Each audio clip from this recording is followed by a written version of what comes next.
4페이지입니다. 갈라디아서 2장 11절부터 21절까지 함께 읽겠습니다. 시작. 게바가 너에게 이르렀을 때에 책망받을 일이 있기로 내가 그를 대면하여 책망하였노라. 야고보에서 어떤 이들이 이르기 전에 게바가 이방인과 함께 먹다가 그들이 오매 그가 할례자들을 두려워하여 떠나 물러가매 남은 유대인들도 그와 같이 외식함으로 바나바도 그들이 외식에 유혹되었느니라. 그러므로 나는 그들이 복음의 진리를 따라 바르게 행하지 아니함을 보고 모든 자 앞에서 게바에게 이르되 네가 유대인으로서 이방인을 따르고 유대인답게 살지 아니하면서 어찌하여 억지로 이방인을 유대인답게 살게 하겠느냐 하노라. 우리는 본래 유대인이요 이방주의인이 아니로되 사람이 의롭게 되는 것은 율법의 행위로 말미암음이 아니요 오직 예수 그리스도를 믿음으로 말미암는 줄 우리가 아므로 우리도 그리스도 예수를 믿나니 이는 우리가 율법의 행위로서 아니고 그리스도를 믿음으로써 의롭다 함을 얻으려 함이라. 율법의 행위로는 의롭다 함을 얻을 죄가 없느니라. 만일 우리가 그리스도 안에서 의롭게 되려 하다가 죄인으로 드러나면 그리스도께서 죄를 지켜야 하는 자가 결코 그럴 수 없느니라. 만일 내가 허락받은 것을 다시 세우면 내가 나를 범한 자로 만드는 것이라. 내가 율법으로 말미암아 율법에 대하여 죽었나니 이는 하나님에 대하여 살아갑니다. 내가 그리스도 함께 십자가에 못 박혔나니 그런즉 이제는 내가 사는 것이 아니요 오직 내 안에 그리스도께서 사시는 것이라. 이제 내가 육체 가운데 사는 것은 나를 사랑하사 나를 위하여 자기 자신을 버리신 하나님의 아들을 믿는 믿음 안에서 사는 것이라. 내가 하나님의 은혜를 포기하지 아니하노니 만일 의롭게 되는 것이 율법으로 말미암으면 그리스도께서 헛되이 죽으셨느니라. 아멘.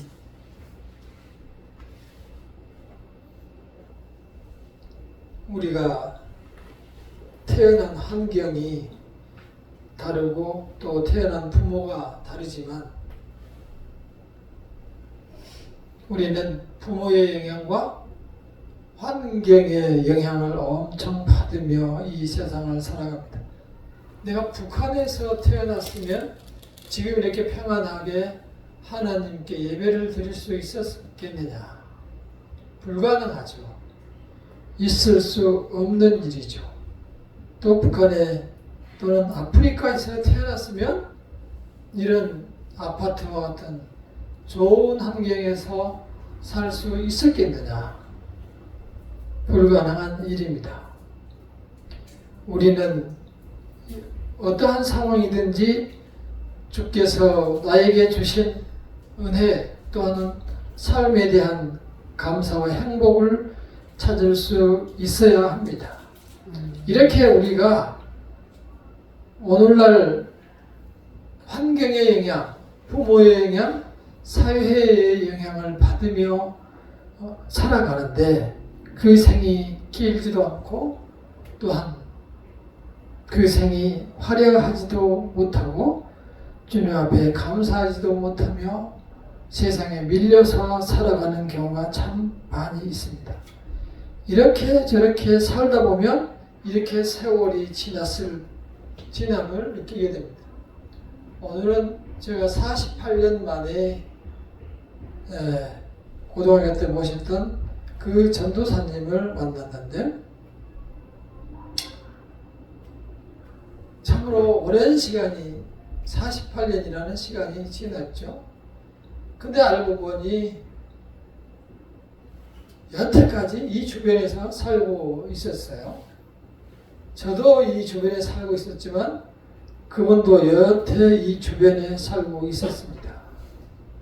대부분의 사람들이 태어난 데서 많이 벗어나지 못하고 살아가다가 인생을 마감합니다. 그리고 그러다 보니 그 주변 사람들과 그 주변 환경에 의해서 내 생각도 많이 다른 사람이 되어 있는 것을 우리는 볼 수 있습니다. 옛날에는 충청도 양반이라고 해서 비가 오면 양반들은 뛰지 말라는 말도 있었고, 또 우리 어렸을 때만 해도 쌍놈들하고 어울리지 말아라, 처남들하고 어울리지 말아라, 이러한 어른들이 있었어요. 그러니까 불과 그런 시절이 얼마 안 됐었습니다. 그렇게 우리도 차별하는 세상에서 살고 있었습니다. 또한 어떤 때는 보니 재벌의 그 아이가 어린이죠.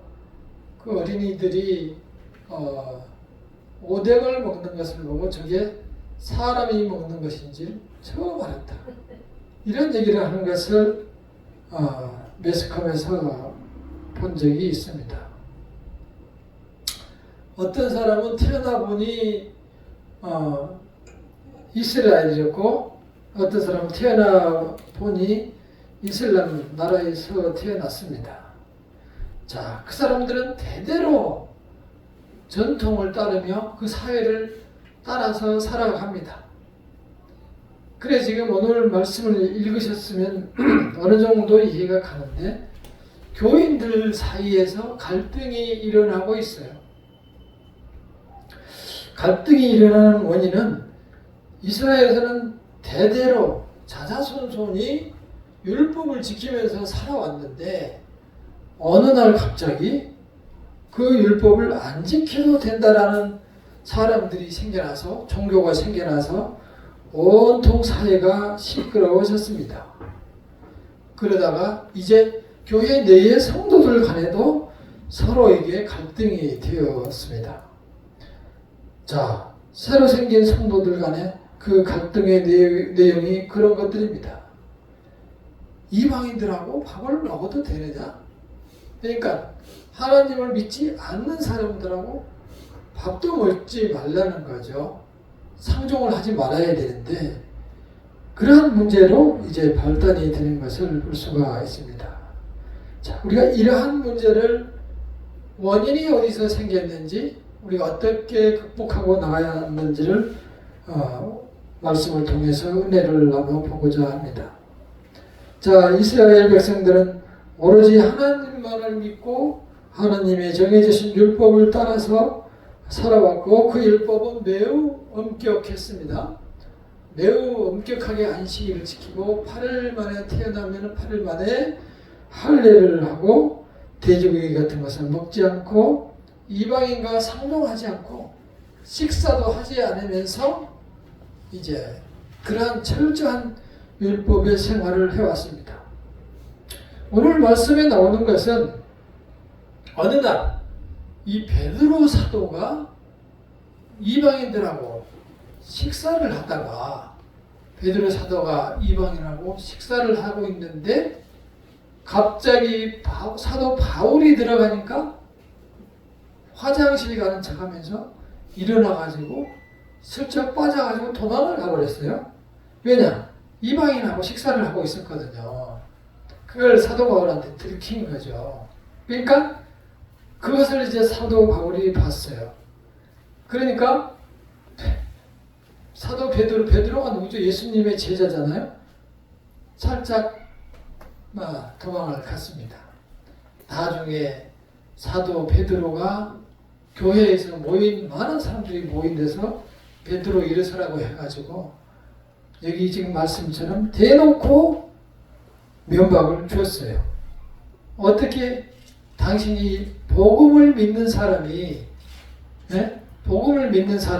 이방인과 식사했다고 해서 그 사람들을 놓고 도망을 가느냐? 그러면 그 사람들은 뭐가 되느냐?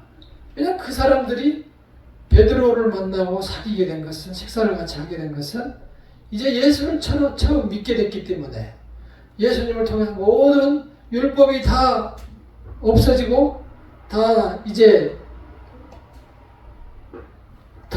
없어져 버렸기 때문에 그 율법을 지키지도 않아도 되는데, 베드로가 옛날 그 습속이 그대로 있어가지고 이방인과 같이 식사하다가 걸리니까 도망을 가버렸단 말이에요. 그래서 많은 성도들 앞에서 베드로를 면박을 줬습니다. 그 베드로가 누굽니까? 잘 아시다시피 예수님의 오른팔이라고 할 만큼 아주 예수님 앞에서는 가장 나대는 그러한 수제자라고 하는 사람이었죠.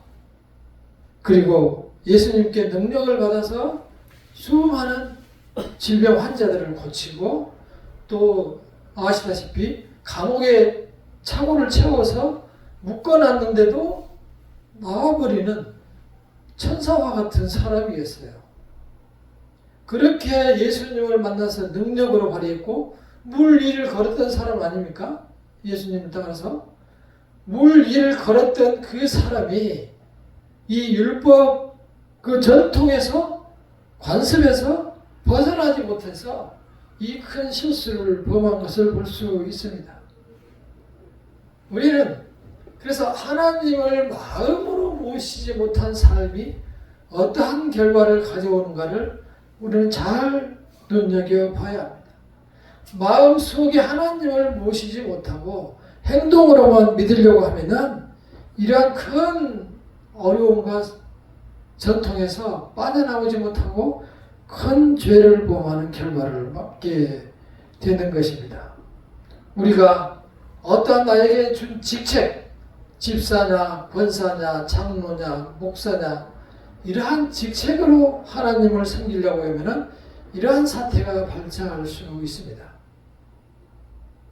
따라서 우리는 진심으로 하나님을 나의 구주로 모시는 그리스도를 나의 주로 모시는 그러한 믿음이 필요합니다. 사도 바울은 아시다시피 여기에 2장 1절에서부터 나온 것처럼 사도 바울은 달랐습니다. 사도 바울은 2장 1절에서 나오다시피 한번 읽어보겠습니다. 2장 1절 시작. 14년 후에 내가 바나바와 함께 디도를 데리고 다시 예루살렘에 올라간다니. 그리고 3절 시작. 그러나 나와 함께 있는 헬라인 디도까지도 억지로 할례를 받게 하지 아니하였으니. 이 디도라는 이 아마 목사님인데 이 사람도 헬라인이라서 이방인이에요. 근데 이방인이 이제 예수를 믿으려면은 이스라엘 습관에 따르면 할례를 해야 돼요. 할례가 뭔지 아시죠? 할례를 해야 되는데 사도 바울은 지금 디도를 소개하면서 얘는 내가 억지로 안 시켰다. 억지로. 원래 이스라엘 사람은 다 할례를 해야만 구원이 되는데 이 디도에게 억지로 할례를 주지 않았다. 그리고 그대로 예루살렘으로 데리고 예루살렘 교회로 데려간 거예요. 다 보라고, 알라고. 왜냐? 지금은 이미 율법으로 내가 구원받는 시대가 지나갔다.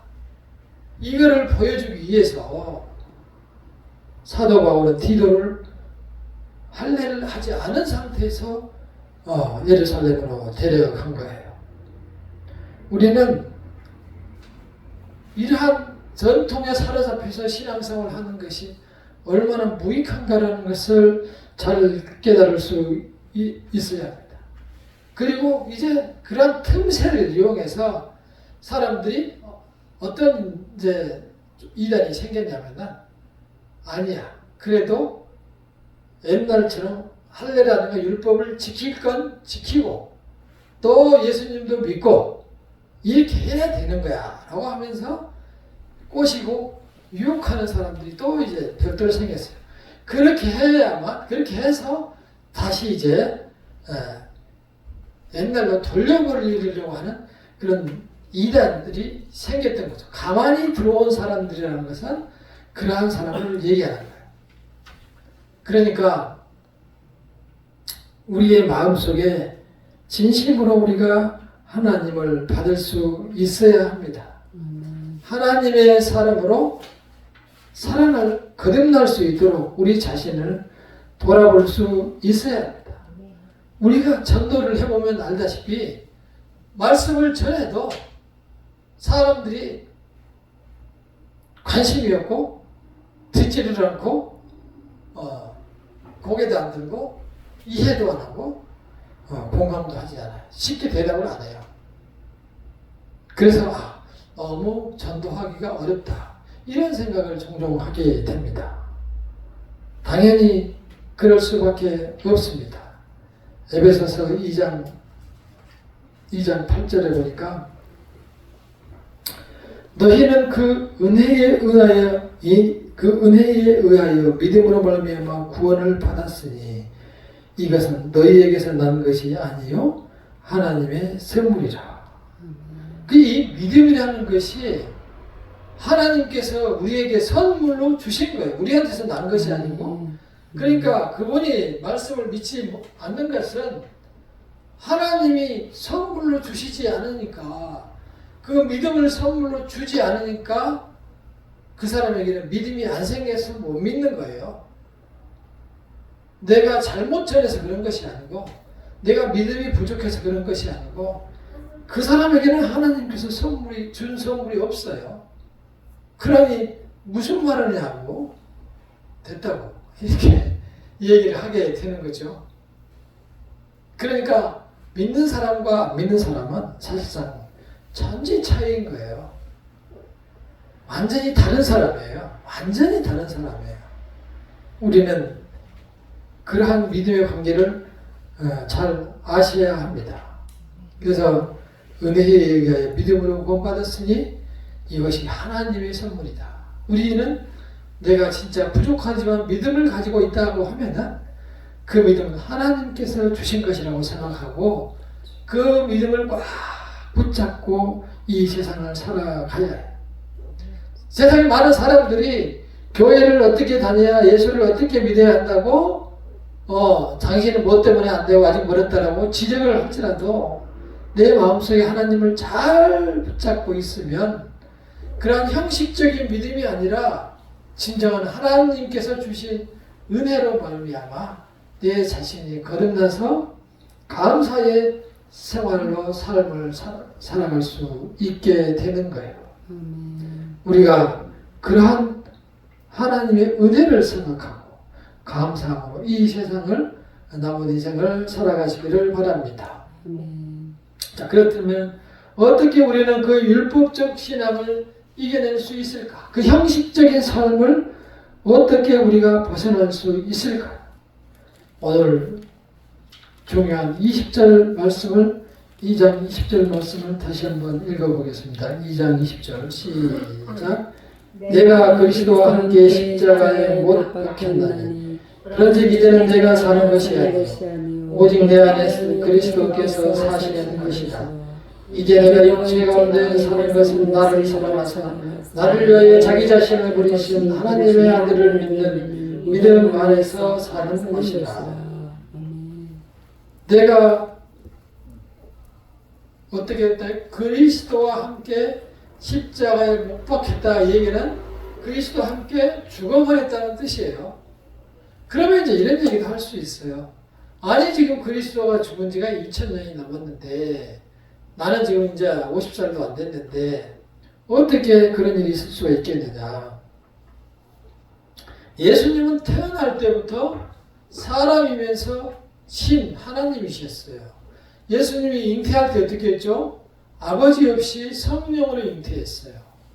아무 죄가 없이 인간으로서 성장했고 또 십자가에서 사람들에 의해서 돌아가셨지만 다시 태어날 때 3일 만에 그냥 자기가 무덤으로서 죽음을 이기고 다시 살아나셨어요. 그리고 돌아가실 때 내가 다 이루었다라고 말씀하시고 돌아가셨어요. 그 다 이루었다는 말씀 속에 모든 사람의 죄와 모든 사람들의 앞으로의 죄와 질병과 고통을 다 가지고 지고 가신 거예요. 우리가 그 능력을 이루지 못하는 것은, 우리가 하늘의 능력을 받지 못하는 것은 우리 자신이 이 세상의 뜻을 두고 세상을 즐기며 세상에서만 우리가 소망을 두고 살아가기 때문에, 사실 말해서 세상 사람으로 살아가기 때문에 능력을 받지 못하는 거예요. 그러면서 우리는 하나님께서 나에게 능력을 주시지 않는다고, 축복하지 않는다고 말씀하시지만, 우리가 하나님을 이용해서 이 세상에서 평안을 누리려고 하는 그런 잘못된 신앙을 가지고 있기 때문에 축복을 누리지를 못하는 거예요. 진정으로 우리가 하나님을 나의 구주로, 여기에서 나오신 20절에 나온 대로 오직 내 안에 그리스도께서 사시는 것이라. 이제 내가 육체 가운데 사는 것은 나를 사랑하사 나를 위하여 자기 자신을 부리신 하나님의 아들을 믿는 믿음 안에 사람. 나를 위해서 자기 자신을 버리신 하나님. 그러한 은혜로 이 세상을 살아간다면 세상의 모든 근심, 걱정, 고통의 문제를 다 해결하며 살아갈 수 있어요. 이제 내 안에 누가 산다고 했어요? 이제 내가 살아가신 그리스도께서 내 안에 산다고 했어요. 진정으로 우리가 십자가로 죽었다면 내 안에서 지금 그리스도께서 사신다니까요. 그리스도께서 내 안에 사신다는 사실을 항상 가지고 살아야 돼. 필요할 때만 가질 것이 아니고, 왜냐? 그로부터 내가 믿음으로 돌아선 후부터는 완전히 하나님께서 나와 함께 하셨고 하나님의 사람이 되었기 때문에 나는 이제 사망에서 생명으로, 죽음에서 다시 천국으로 옮겼기 때문에 완전한 새로운 사람으로 살아가고, 내 속에는 내가 사는 것이 아니고 그리스도께서 사시는 거예요. 그러한 믿음을 우리 속에 가지셔야 합니다. 그리스도께서 내 안에 사는 삶은 어떤 삶입니까?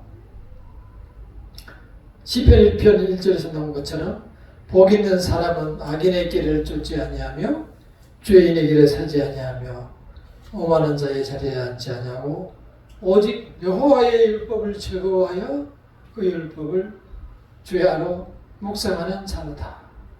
저는 시냇가에 심은 나무가 시절을 쫓아 과실을 맺은 같이 뭡니까? 형통하리로다. 라는 말씀에 뿌리를 두고 하나님 말씀을 붙들고 주야로 묵상하며 살아가는 사람들은 하나님께서 약속하신 그 축복을 허락하신다. 복 있는 사람이 된다고요. 근데 그 말씀을 생각하지 않으면서 복을 누리려고 하니까 복이 오지 않는 거예요. 성경의 논리와 다른 거죠. 또 하나님의 자녀는 시편 23편에 있는 그 평안을 누리게 되는 것이죠. 시편 23편을 제가 읽어드리도록 하겠습니다.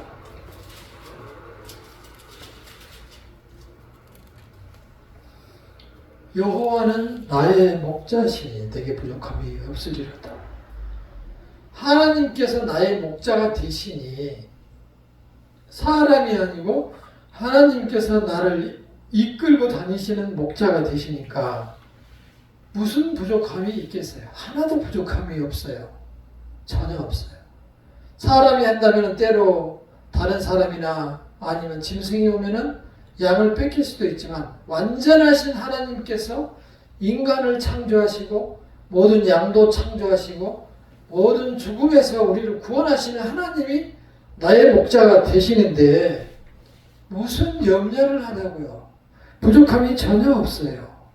그가 나를 푸른 풀밭에 누이시며 실만한 물가로 인도하시는도다.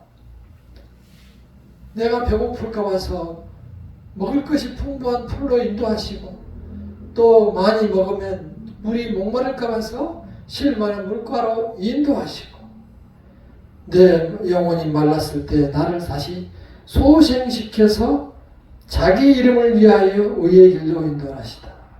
하나님의 이름을 걸고 자기의 양들을 인도하신다는 약속이에요.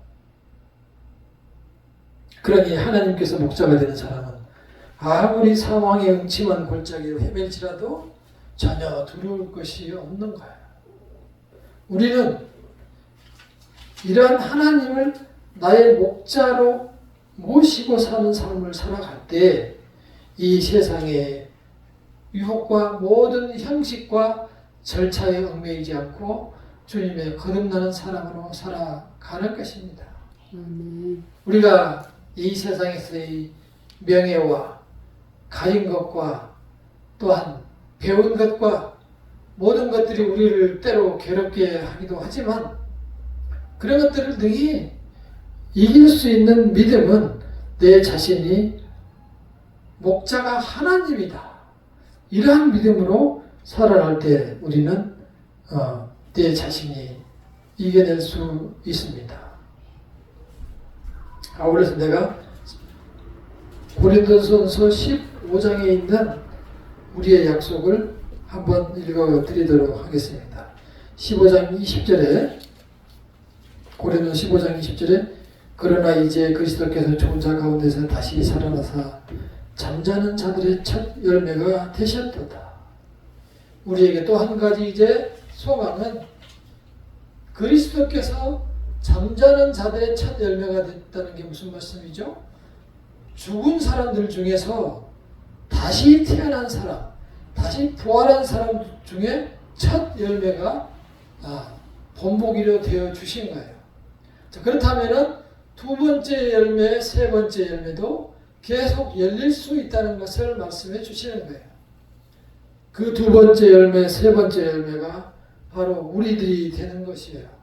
주님을 따라 살아가는 성도들이 다시 이 20절 말씀처럼 그리스도께서 죽은 자 가운데서 다시 살아나서 잠자는 자들의 첫 열매가 되셨으니 우리는 두 번째 열매가 다 되는 것입니다.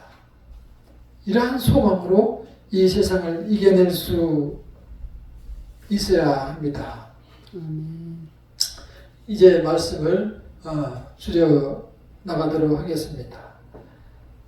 베드로를 보면은 우리는 그런 생각을 하게 됩니다. 모든 예수님의 기적과 능력을 다 보고 자신이 다 체험하고 정말 안 해본 것 없는 사람이 오늘처럼 또 형식 앞에 그 전통과 율법 앞에 무너지는 모습을 볼 수 있습니다. 그래서 자기보다 후에 사도가 된 바울한테 아는 사람들 앞에서 공개적으로 미연책을 책망을 받는 것을 볼 수 있습니다.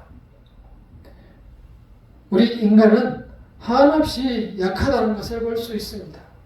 언제든지 우리 자신이 또 이렇게 남 앞에서 거짓말하고 또 나는 못했다, 안 했다, 나는 그럴 수 없다, 달라질 수 있다는 것을 베드로처럼 연약할 수 있다는 것을 우리는 볼 수 있습니다. 우리가 이길 수 있는 것은 사도 바울과 같은 그런 확실한 믿음을 가져야 합니다. 지금까지 따르던 것을 단절한다. 우리가 그 디도 목사를 데리고 와서 할례를 남들은 다 하는데도 할례를 시키지 않고 이제는 할 필요가 없다고 하면서 예루살렘을 데려간 우리 사도 바울과 같은 확실한 믿음을 우리 속에 가져야 합니다. 그래야만 우리가 이 유혹이 많은 세상에서 내 자신이 이겨내며 승리하면서 살아갈 수 있습니다. 그렇지 않으면 이 정말 베드로와 같은 기적도 체험하지 못하고 또한 우리가 그런 능력도 행하지 못했는데도 어떻게 살아나겠어요? 그러려면은 우리 자신이 분명한 믿음을 갖는 수밖에 없습니다. 그래서 주께서 내 안에 이제 새 생명을 창조하고 내 앞에 계시니 주여 나를 붙잡아 주시옵소서. 주의 말씀을 묵상하며 말씀대로 살게 하여 주시옵소서. 세상 유혹을 당했을 때 이겨내고 견디게 하여 주시옵소서. 또한 세상에 유혹이 있을 때 지혜로서 내가 극복하게 하여 주시옵소서. 우리 가정에 어려움이 있을 때 살 길을 피할 길을 허락하여 주시옵소서. 피할 길을 반드시 주신다고 하셨사오니 그 말씀대로 살아가겠습니다. 이러한 내 자신의 고백이 없이는 100번 우리가 이 세상에 지는 거예요. 베드로가 쳤는데 다 체험한 베드로가 쳤는데 어떻게 우리가 이겼어요? 예? 베드로처럼 감옥에 묶어서 가다 놨는데도 나아버린 사람이 이러한 실수를 갈 때까지 하는데 어떻게 우리가 이겨낼 수 있냐? 사도 바울은 예수를 믿은 후로 완전히 달라졌고 철저하게 살아서 그 12 제자들보다도 훨씬 많은 능력을 행하고 말씀을 이렇게 써놓고 우리한테 성경 말씀을 넘겨주셨고 또 능력도 행했어요. 사도 바울은 자기가 직접 예수님을 만나게 됐지만 병이 걸린 사람들이 사도 바울의 수건을 만지기만 해도 외투를 만지기만 해도 치료가 되고 그랬어요. 엄청나게 놀라운 능력을 발휘해서 역시 사도 바울도 감옥에 가렸는데 찬송하니까 천사들이 데리고 나가는 일도 있었잖아요. 그래서 이러한 역사를 보면 베드로와 사도 바울의 극명한 차이는 철저하게 복음, 다시 말해서 예수 그리스도께서 나의 죄를 대신해서 십자가를 지었다는 사실 분명히 내 자신이 확실하게 내 가슴에 새겨버리면 절대 지지 않는다. 이기면 살아갈 수 있다. 라는 사실을 우리가 보게 됩니다. 그래서 오늘 이 말씀처럼 내 안에 사시는 이는 이제 그리스도 예수가 사신다. 그러니 그 믿음으로 내가 승리하게 해달라고 늘 우리는 말씀을 붙들고 기도하며 승리하시기를